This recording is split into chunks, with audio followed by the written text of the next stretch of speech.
말씀 봉독하겠습니다. 하나님 말씀 마태복음 14장 22절에서 33절 말씀까지 우리 한 절씩 교독하시도록 하겠습니다.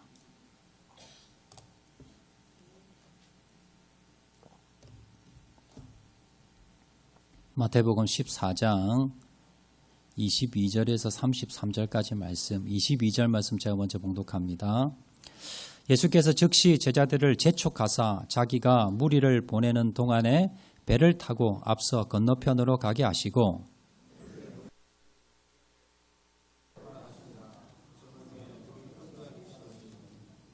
배가 이미 육지에서 술이 떠나서 바람이 거스름으로 물결로 말미암아 고난을 당하더라. 제자들이 그가 바다 위로 걸어오심을 보고 놀라 유령이라 하며 무서워하여 소리지르거늘 베드로가 대답하여 이르되 주여 만일 주님이시거든 나를 명하사 물 위로 오라 하소서 하니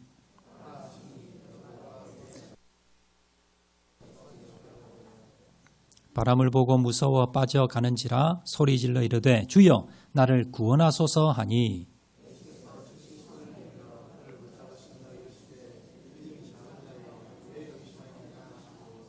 배에 함께 오름에 바람이 그치는지라 배에 있는 사람들이 예수께 절하며 이르되 진실로 하나님의 아들이로소이다 하더라. 아멘.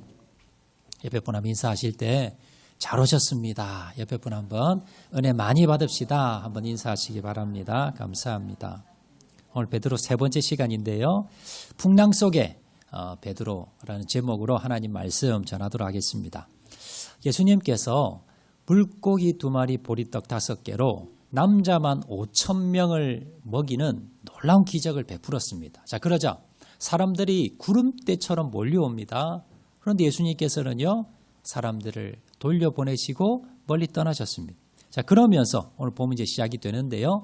자, 오늘 베드로를 비롯해서 12 제자들을 배를 태워 건너편으로 보내시는데 강권에서 보냈다라고 오늘 기록하고 있습니다. 그런데 예수님이 지금 베드로와 제자들을 배에 태워서 강 건너편으로 이제 보냈는데요. 갈릴리호수 건너편으로 이제 보내게 되는데 문제는요. 가다가 밤에 풍랑을 만난 겁니다. 밤새도록 풍랑에 흔들리면서 고난을 받으면서 죽을 고비를 넘기는데요. 자, 그때 예수님께서 찾아오십니다. 물 위를 걸으셔서 예수님이 찾아오시는데요.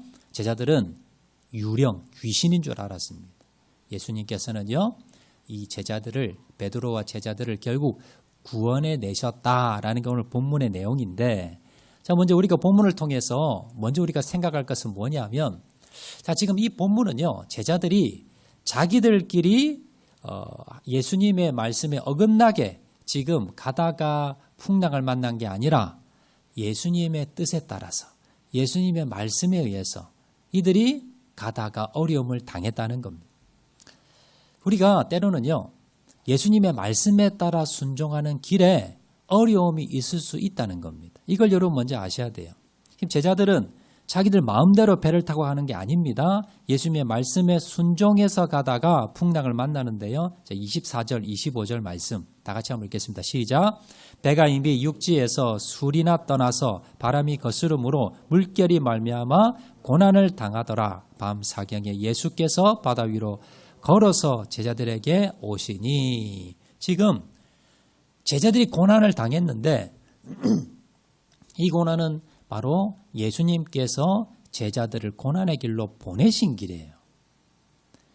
로마 시대는요, 밤을 오후 6시부터 그 다음날 6시까지 12시간을 밤이라고 하고요. 그걸 이 3시간 단위로 1경, 2경, 3경, 4경 이렇게 나눕니다. 그래서 4경은요, 밤 새벽 4시부터 6시까지예요. 그러니까 저녁에 지금 배를 탔는데 새벽 4시, 6시, 4경에 예수님이 찾아오셨다라는 건요, 최소 여러분 한 7, 8시간에서 9시간까지 지금 뭐예요? 풍랑을 만났다는 겁니다. 한 10시간 가까이 지금 풍랑에 휩쓸리면서 얼마나 지금 이 제자들이 큰 고난을 당한지 모른다라는 겁니다. 그런데 문제는 그 풍랑을 만난 길이 예수님이 재촉까지 하시면서 보낸 길이었다라는 거예요. 자, 우리가 이런 경우를 당할 때 있습니다. 이제 내가 하나님 말씀대로 살아야지. 내가 이제 기도해야지. 내가 이제 예배 주일 성수해야지. 내가 12조 생활하고 정직하게 하나님께 드리고 내가 헌신하고 봉사해야지라고 결심했어요. 그런데 고난이 오는 거예요. 가족들이 핍박합니다. 경제적으로 어려움이 옵니다. 여러 가지 왕따를 당하고 여러 가지 고난과 어려움과 환난과 가정 가운데 직장 가운데 어려움을 당할 수 있다는 거예요. 여러분들이 하나님의 말씀으로 내가 살고자 걸어가는 길에 고난이 있어도 이상히 여기지 말아야 됩니다. 하나님이 고난을 줄 수 있다는 거예요. 내가 하나님이 가라고 하는 길인데 왜 어려움이 있느냐? 이것이 아니라 우리가 하나님이 원하시는 하나님이 가라시는 길에도 어려움이 고난이 인생의 풍랑이 있을 수 있구나. 자, 그러면 우리가 다음으로 생각해야 될 것이 하나님이 왜 주시냐는 거예요. 내가 불순종해서 갔다면 내 마음대로 갔다면 돌이키기 위해서 하나님께서 고난을 주신다고 하는데요. 내가 하나님이 가라고 하는 길에 고난을 당했다면 왜 하나님이 어려움을 주실까? 하나님의 뜻이 있다는 거. 오늘 이 시간에는요. 하나님께서 왜 베드로에게 제자들에게 왜 풍랑 가운데로 보내셨는지 그 이유를 세 가지로 한번 살펴보면서 은혜를 받고자 합니다. 자, 첫 번째는요. 베드로가 이 풍랑 가운데 깨달은 게 있었어요. 세 가지인데 첫 번째는 뭘 깨닫게 되었느냐? 자, 첫 번째 다 같이 한번 읽겠습니다. 시작. 베드로는 풍랑 속에서 예수님을 만나게 됩니다. 자, 베드로는요. 예수님의 명령에 순종해서 배와 그물을 버려두고 예수님의 제자가 됩니다. 자, 지난 시간 살펴보았지요. 예수님이 베드로를 세 번째 이제 만나시는 장면입니다. 그의 일터로 찾아가시고요. 그리고는 밤이 새도록 고기 한 마리 잡지 못하고 낙심에 빠져있는 베드로에게 저 깊은 데 가서 그물 던져봐. 그래서 배가 가라앉을 정도로 고기를 잡습니다. 자, 그리고 난 뒤에 베드로가요. 저는 죄인입니다. 라고 하면서 예수님을 이제 영접하고요. 그리고 예수님의 제자가 됩니다. 자, 그런데 문제는 뭐냐면 베드로는요. 뭘 몰랐느냐. 내가 고난을 당하면 내 스스로 이 고난을 극복할 수 있다라고 착각을 하고 있었어요. 여러분, 베드로의 직업이 어부입니다. 그래서 어부는요. 베드로는 갈릴리 바다의 전문가입니다. 자기가 지금 배를 타고 가지만 그러나 이 바다는요. 이 갈릴리 호수는 자기가 잔뼈가 굵은 사람이에요. 언제 풍랑이 일고 언제 건너가야 되고 어떻게 배가 가야 되고 이거에 대해서 잘 아는 사람입니다. 그래서 지금 예수님께서 베드로에게 자 지금 이 갈릴리 바다 건너편으로 가라. 배를 타고 가라라고 명령하셨지요. 일단 명령에 순종하고 타고 가는데 베드로는요. 예수님 없어도 예수님 같이 타지 않으셔도 우리끼리만 이 배 타고 가도 안전하게 갈 수 있다 생각했습니다. 왜냐하면요. 베드로는 지금 이 갈릴리 바다는 자기 손바닥 보듯이 다 잘 알고 있는 거예요. 그리고 이 시간에 이렇게 타고 가도 요즘은 풍랑이 없어요. 그래서 안전하게 잘 갈 것이다라고 생각하고 배를 타고 간 겁니다. 예수님 함께 가셔야 됩니다라고 부탁하지 않았습니다. 자, 그런데 바로 이제 출발하지 얼마 되지 않아서 이제 무엇이 찾아옵니까? 풍랑이 일었다는 겁니다. 밤이 새도록 풍랑 가운데 휩쓸리게 됩니다. 그러면서 베드로가 아마 느꼈을 겁니다. 나를 믿어서 안 되구나. 내가 예수님과 항상 함께 있어야 되구나. 아마 베드로가 처음에는 이상하게 생각했을 거예요. 아니 이 풍랑이 있는데 왜 예수님 우리를 보내셨을까? 예수님은 알면서 왜 우리를 보내셨을까? 처음은 의아해했을 겁니다. 그러다 나중에 깨달은 게 예수님 모시고 왔어야 되는데 내가 예수님 같이 가셔야 됩니다. 우리는 예수님 떨어지면 안 됩니다. 예수님 이 배에 같이 계셔야 됩니다. 예수님을 같이 모시고 왔어야 되는데 우리끼리 온 게 이게 낭패구나. 내가 바다를 잘 안다고 생각했는데 내가 이 바다에 잔뼈가 굵었다고 생각했는데 이게 아니었구나라는 걸 뼈저리게 깨닫게 되었다라는 겁니다. 자, 그런데 풍랑이 한참 일고 있을 때요. 예수님께서 제자들을 구하시기 위해서 찾아오십니다. 25절 말씀입니다. 자, 25절 다 같이 읽겠습니다. 시작. 밤 사경에 예수께서 바다 위로 걸어서 제자들에게 오시니. 자, 이렇게 풍랑 가운데 지금 죽을 고비를 넘기고 있을 때 그때 예수님께서 걸어서 바다 위를 걸어서 제자들에게 오셨더라라는 겁니다. 예수님은요, 우리가 생각하지 못하는 그때에 우리가 인생의 풍랑을 만나고 있을 때 그때 어떻게 하십니까? 보고 계십니다. 지금 예수님은 제자들이 배를 타고 가는데 풍랑을 만나서 고난을 당하는 걸 다 아셨고 보고 계셨다는 겁니다. 그리고 보고만 계신 것이 아니라 구원하시기 위해서 찾아오신다는 사실 여러분 기억하시기 바랍니다. 그래서 여러분 인생의 풍랑 가운데 있는 분들 계십니까? 지금 주님이 보고 계시다는 걸 기억하시기 바랍니다. 그리고 주님께서요, 주님의 때에 찾아오신다는 사실 기억하시기 바랍니다. 자, 먼저 베드로가 이 풍랑 가운데 첫 번째 깨달은 것은 무엇입니까? 아, 내가 주님과 날마다 동행해야 되구나.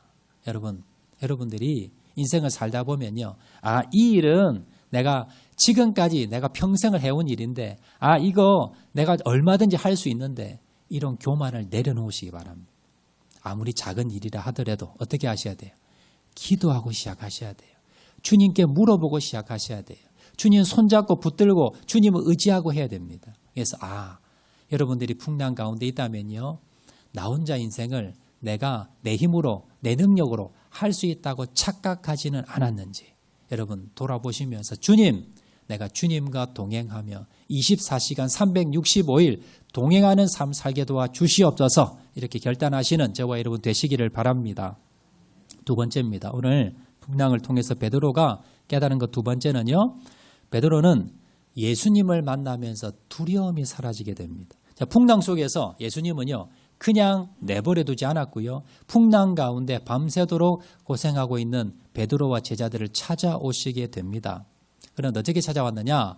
바다 위를 성큼 걸어서 오셨어요. 그런데 문제는 예수님이 가까이 오자 예수님을 바라본 제자들의 반응입니다. 오늘 26절, 27절인데 다 같이 한번 읽겠습니다. 시작. 제자들이 그가 바다 위로 걸어오심을 보고 놀라 유령이라 하며 무서워하여 소리 지르거늘 예수께서 즉시 이르시되 안심하라, 나니 두려워하지 말라. 자, 지금 제자들 앞에 예수님께서 제자들을 지금 구원하시기 위해서 바다 위를 걸어오셨는데 제자들이 예수님을 바라보고 반응이 의외입니다. 유령이다. 저 유령이 나타났다고 하면서 더 뭐예요? 무서워해서 소리 질렀다는 거예요. 왜 지금 제자들이 예수님을 보고 유령으로 착각했을까요? 제자들의 마음에 두려움이 꽉 찬 겁니다. 그래서 밤길 지나가다 보면 밤에 깜깜한 숲을 지나가도 아무것도 아닌데 보고 귀신처럼 보이잖아요. 왜 그래요? 내가 지금 두려운 거예요. 두려운 거니까 하얀 수건 보고도 귀신인 것 같이 보이잖아요. 우리 마음이 그렇습니다.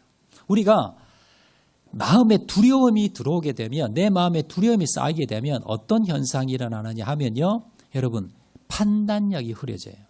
내가 정확하게 판단해야 되는데 엉뚱한 걸 보고요, 엉뚱하게 판단하고 엉뚱한 일을 하게 된다는 거예요. 내 마음에 두려움이 사라질 때, 두려움이 쌓여 있을 때.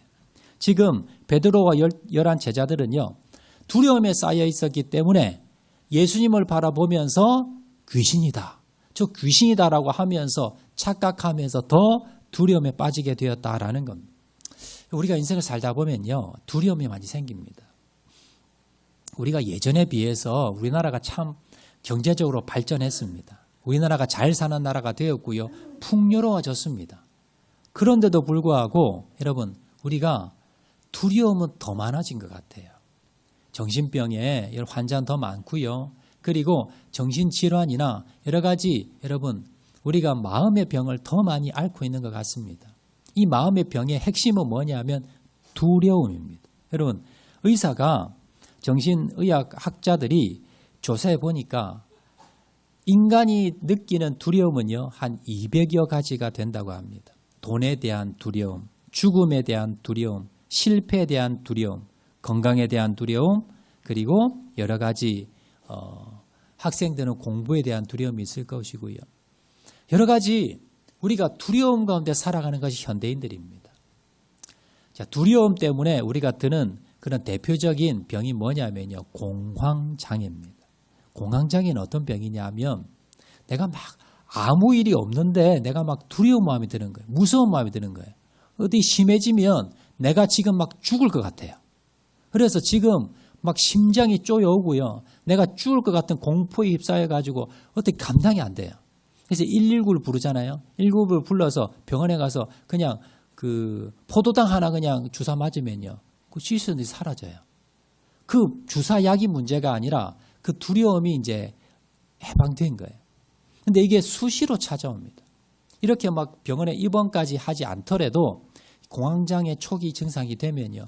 별것 아닌 것에 대해서 계속 생각합니다. 이러다 내가 죽을 거야. 이러다 우리 집안이 망할 거야. 이러다 우리 자녀가 어떻게 될 거야.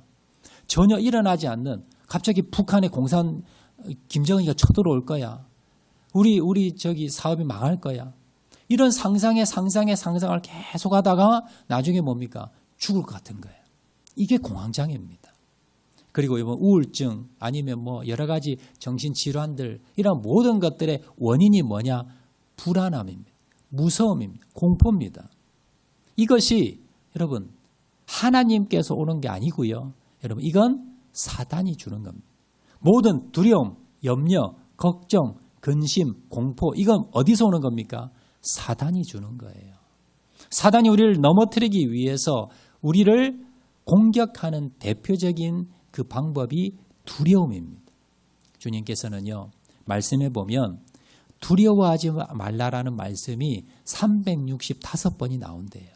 왜 하필 364번도 아니고 366번도 아니고 365번일까요? 1년이 며칠입니까? 365일. 너희들이 매일매일마다 시간마다 두려워하지 말라. 아마 그런 의미가 아닐까 생각이 듭니다. 여러분 우리가 두려움이 들 때 어떻게 하셔야 됩니까? 여러분 두려움 들 때마다요. 하나님이 나와 함께 하신다고 여러분 생각하셔야 됩니다. 믿으셔야 됩니다. 여러분 만약에 여러분 사업이 부도가 났어요. 그런데 내가 잘 아는 사람이 돈이 많은 사람이 있는데 그 사람이 내가 언제든지 돈을 빌려달라고 하면 빌려줄 사람이 있습니다. 그러면 여러분 걱정이 돼요? 안 돼요? 안 돼요. 내가 병이 들었습니다. 죽을 병이 들었는데 병원에 갔더니 의사가 내가 이거 책임지고 고쳐줄게요. 그런 의사를 안다면 여러분 걱정이 됩니까? 안 됩니까?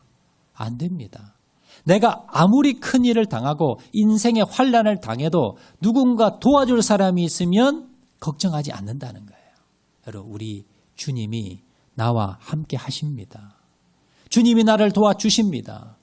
여러분 주님이 나와 함께 하신다는 사실을 여러분 믿으신다면 이 세상에 어떤 근심 걱정도 사라진다는 사실을 여러분 기억하시기 바랍니다. 그런데 우리가 이걸 어떻게 해요? 잊어버려요. 여러분 이걸 자꾸 잊어버리니까 불안함이 들어오는 겁니다. 예를 들어서요. 여러분 한 돈 한 100억이 있습니다. 그걸 여러분 집에 보관하고 있습니까? 은행에 맡겨놓습니까? 보관하세요? 북한에는 보관한답니다. 우리나라는 다 은행에 맡겨놔요. 여러분 은행에 뭐 믿고 맡겨놓습니까? 은행에 내 돈이 있다는 거 어떻게 알 수 있어요? 여러분 통장을 딱 보면 어떻게 해요? 내 돈이 딱 찍혀 있어요. 은행에 내가 수십억, 수백억을 맡겨놓아도 안심할 수 있는 게 뭐냐면 내 통장에 보면 금액이 찍혀 있으니까 그 통장 보고 내가 뭐예요? 믿는 거잖아요. 똑같습니다. 주님께서 나와 함께 하시고 환난 가운데 고난 가운데 여러분 천국으로 인도하시고 구원해 주시겠다는 거 어떻게 믿어요? 성경을 보고 믿는 겁니다. 성경에 하나님께서 두려워 말라, 걱정하지 말라, 근심하지 말라, 내가 너를 도와주리라 기록하셨다는 거예요. 이걸 읽으면서 지금 하나님이 내 눈에 안 보여도 여러분 내가 믿는 겁니다. 이 말씀을 통해서. 그래서 여러분 두려움이 엄습해 올 때 그때에 사단이 나를 공격해 올 때 염려와 걱정과 근심이 있을 때마다 하나님의 말씀을 여러분 다시 확인하세요. 우리가 통장을 보고 은행에 여러분 내 돈이 맡겨진 것을 믿는 것처럼 여러분 하나님의 말씀을 읽으면서 그 하나님의 말씀을 붙들고 오늘도 두려움 가운데 승리하시는 저와 여러분 되시기를 주의 이름으로 축원을 드립니다. 세 번째입니다. 오늘 이 고난을 통해서요 베드로가 어떻게 어떤 은혜를 어떤 교훈을 받게 됐는가? 세 번째는요. 다 같이 한번 읽어볼까요? 시작. 베드로는 예수님의 손을 꼭 붙잡게 됩니다. 베드로는요. 예수님이 찾아오셔서 두려워하지 말라라고 말씀하시니까요. 두려움이 사라졌습니다. 자, 그러면서 베드로에게 한 용기가 생겼는데 어떤 용기가 생겼는가? 28절 말씀. 자, 28절 말씀 다 같이 읽겠습니다. 시작. 베드로가 대답하여 이르되 주여 만일 주님이시거든 나를 명하사 물 위로 오라 하소서 하니. 베드로가요. 용기가 생겼어요.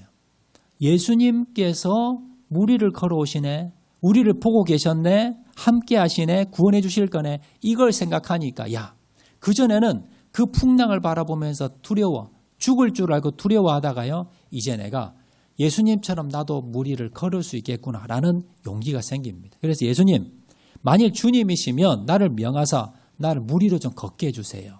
예수님이 어떻게 합니까? 오라는 거예요. 자, 그리고는 베드로가요. 예수님을 바라보면서 물 위를 걷습니다. 그런데 이것도 잠깐 풍랑의 파도를 쳐다보고는요. 그리고 어떻게 합니까? 물속에 빠지게 됩니다. 30절 말씀. 자, 30절 말씀 다 같이 한번 읽겠습니다. 시작. 바람을 보고 무서워 빠져가는지라 소리질러 이르되 주여 나를 구원하소서 하니. 베드로가요. 예수님을 바라보고 믿음으로 몇 발짝은 건넜지만 그러나 바람을 바라보고 파도를 바라보더니 믿음이 사라집니다. 두려움이 다시 엄습해오자 다시 어떻게 합니까? 바다에 빠지게 됐다는 거예요. 그런데 여러분 바다에 빠지고 난 뒤에 베드로가 참 잘한 게 있습니다. 30절 하반절에 주여 나를 구원하소서. 지금 베드로가 베드로는 어부라면요. 여러분 상식적으로 어부라면 수영을 좀 잘 했겠죠. 또 자기 동료들도 있습니다. 그런데 동료들이나 아니면 지금 자기가 수영해서 어떻게 나가려고 하지 않고 어떻게 합니까? 예수님에게 주여 예수님 나를 좀 구원해 주세요라고 부르짖었다는 겁니다. 예수님을 찾았다는 겁니다. 자, 그러자 예수님께서 어떻게 하십니까? 예수님께서 손을 내밀어 예수님께서 붙잡아 주신 31절 말씀입니다. 31절 말씀 다 같이 읽겠습니다. 시작. 예수께서 즉시 손을 내밀어 그를 붙잡으시며. 여러분 예수님께서 베드로가 주여 나를 도와주소서라고 부르짖었을 때에 그때 예수님께서 즉시 손을 내밀어 그를 붙잡아 구원해 주셨다는 사실입니다. 여러분 베드로는요. 자기가 믿음으로 나아갔을 때 물 위를 걸었습니다. 그런데 그가 뭘 바라보았을 때 파도를 바라보고 바람을 바라보았을 때에 다시 두려움이 엄습해 오면서 빠질 수밖에 없었다는 겁니다. 바다에 빠질 수밖에 없고 넘어질 수밖에 없었다는 겁니다. 여러분 우리가요. 뭘 바라보느냐 따라 다릅니다. 앞에서 말씀드렸듯이 우리가 하나님의 약속의 말씀을 읽을 때에 두려움이 사라집니다. 그러나 그렇다고 이게 지속되지 않습니다. 우리가 다시 환경을 바라보고 여건을 바라볼 때 어떻게 합니까? 다시 낙심에 빠지고 바다에 빠질 수밖에 없더라라는 겁니다. 우리 인생 가운데 여러분 내가 믿음으로 주님 바라보고 여러분 나아가고자 할 때 어려움이 다가올 수 있습니다. 내가 넘어질 수 있고요. 여러분 그럴 때 어떻게 합니까? 주님께 부르짖어야 됩니다. 주님 앞에 여러분 기도하셔야 됩니다. 베드로가 주님을 찾듯이 여러분들이 사람을 의지하는 것이 아니라 세상을 의지하는 것이 아니라 주님 앞에 부르짖어 기도하는 저 여러분 되시길 주의 이름으로 축원을 드립니다. 그런데 주님이 어떻게 하십니까? 여러분의 손을 붙잡아 주십니다. 즉시 여러분의 손을 붙잡으시고 일으켜 주신다는 사실을 여러분 기억하시기를 바랍니다. 말씀 맺도록 하겠습니다. 여러분 우리가 하나님 말씀대로 살아가고자 할 때요. 여러분 어려움이 있습니다. 내가 주님의 말씀대로 내가 살려고 하는데 왜 하나님 어려움이 있습니까? 원망하지 마시고요. 여러분 내가 주님의 길을 주님의 말씀대로 살아갈 때에 어려움이 있고 풍랑이 있고 고난이 있을 때마다 여러분 이렇게 생각하세요. 주님께서 나에게 또 무언가 깨닫게 해주시는가 보다. 주님이 나의 부족함을 또 채워주시려는가 보다. 그러면 베드로의 무엇이 여러분 채우기 위해서 무엇을 깨닫게 하기 위해서 예수님께서 이런 풍랑으로 보내셨습니까? 첫 번째는요. 예수님과 항상 동행해야 되는 거구나. 여러분 내가 잘할 수 있는 일 그리고 평소에 항상 해오던 일 그리고 얼마든지 할 수 있는 일 별것 아닌 일 그 일을 할 때도 누구와 동행해야 됩니까? 주님과 동행해야 됩니다. 예수님과 동행해야 됩니다. 주님, 내가 주님 같이 하겠습니다. 주님 도와주세요. 주님과 동행하겠습니다. 주님과 여쭈어보고 24시간 365일 주님과 동행하시는 저와 여러분 되시기를 주의 이름으로 축원을 드립니다. 두 번째는요. 인생의 두려움을 극복하는 방법이 무엇일까요? 바로 주님과 함께하는 겁니다. 우리가 인생을 살아가면서 베드로는 예수님의 제자는 되었지만요. 두려움을 어떻게 극복하는지, 고난 가운데 어떻게 이것을 헤쳐나가는지, 주님과 어떻게 같이 해야 되는지 이걸 몰랐어요. 그래서 예수님께서는요. 두려움에 빠진 제자들에게 어떻게 하십니까? 찾아오십니다. 그리고 그 두려움 가운데 승리케 만들어 주신다라는 겁니다. 인생의 두려움을 극복하는 비결이 무엇이다? 바로 예수님과 함께하는 것. 이것이 하나님의 말씀, 주님과 나와 함께하고 있다는 것을 여러분 말씀을 통해서 믿을 때에 내 마음의 두려움이 사라진다는 사실을 기억하시기 바랍니다. 여러분 인생에 두려움이 있습니까? 걱정, 근심이 있습니까? 여러분 믿을 만한 사람만 있어도 걱정은 없어질 수 있습니다. 그 믿을 만한 분이 누구십니까? 바로 주님이시고요. 내 눈에 보이지 않아도 주님께서 나와 함께 하신다는 사실을 말씀을 통해서 믿으시는 저와 여러분 되시기를 바랍니다. 마지막으로요. 여러분 그래도 고난 가운데 내가 넘어질 때 있고 내가 풍랑 가운데 빠질 때 있습니다. 그럴 때마다 어떻게 하셔야 됩니까? 주님 앞에 부르짖는 겁니다. 주님 앞에 부르짖을 때에 주님께서 어떻게 하십니까? 내 손 잡아주십니다. 여러분 부르짖을 때 주님께서 손을 내미시면요. 그 손 붙잡고 가셔야 됩니다. 주님의 손을 붙잡고 나아갈 때에 내가 고난과 역경 가운데 여러분 주님의 손 잡고 붙들고 나아갈 때에 그 고난, 그 어려움 우리가 극복할 수 있고 승리할 수 있다는 사실을 기억을 하시고 주님 나아가는 그날까지 주님의 손 꼭 붙잡으시고 나아가시는 저와 여러분 되시기를 주의 이름으로 축원을 드립니다. 이 시간 말씀 생각하면서 우리 찬양하도록 하겠는데요. 주님여 이 손을 꼭 잡고 가소서 우리 한번 찬양하도록 하겠습니다. 주님여 이 손